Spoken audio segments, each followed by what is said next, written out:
how I went from a 500 credit score to 700 credit score. Before I get into it though, I have to talk to you about how I got to a 500 credit score, because even if you just signed up, you're not gonna start at 500, right? So obviously, let's see here, made some mistakes, lost my job, was unemployed, ran out of my savings.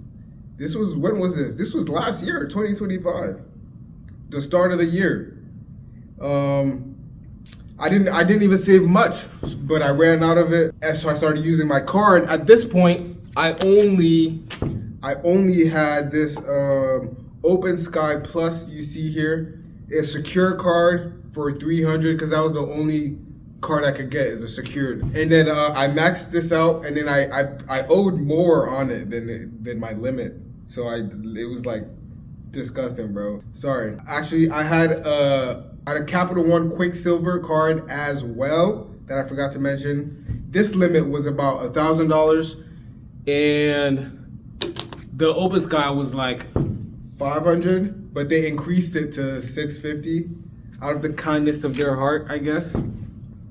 And yeah, so once I maxed out these cards, the interest starts racking up, right? And I start to owe more on the card than my limit, so I have no usability now. By the grace of God, I was able to land a job, so I could start throwing any spare money I had at it.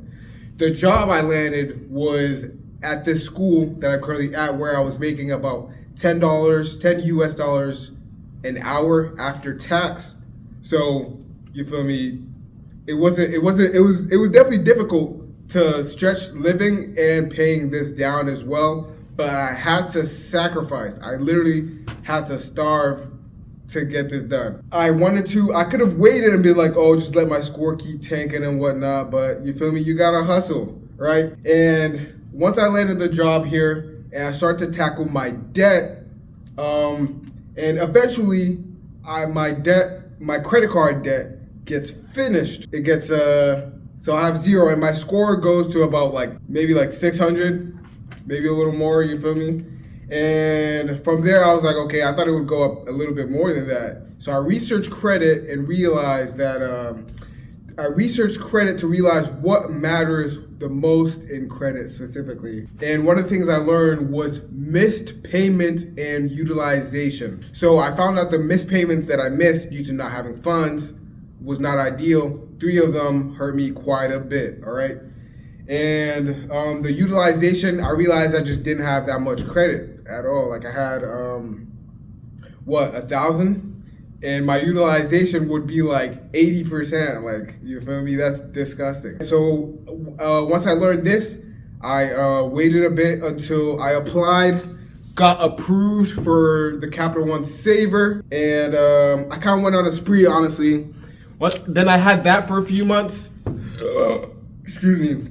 Then I applied and got the Amex Blue Cash, American Express, and then I also have a Chase card that I opened in December too. These are all late cards I opened last year. Again, I'm still researching credit. Was this a good idea to open so many cards? I generally don't know. We'll have to see in the future. But my plan for this was to kind of not really manufacture a lower utilization rate. If I spend $100 across 4 cards, right?